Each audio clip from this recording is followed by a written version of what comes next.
Hever लो माजो पिता से मोयो बेवस आखिर कस क्यों करा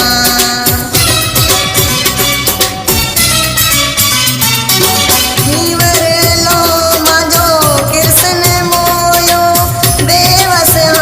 कृष्ण क्यों करा बेवस केवल के नी सगा तो तन्ने हीवर लेरी बात बेवस मद के नी सगा तो तन्ने हीवर लेरी बात ताजी सूरत ते आमद मारा तो ताजी सूरत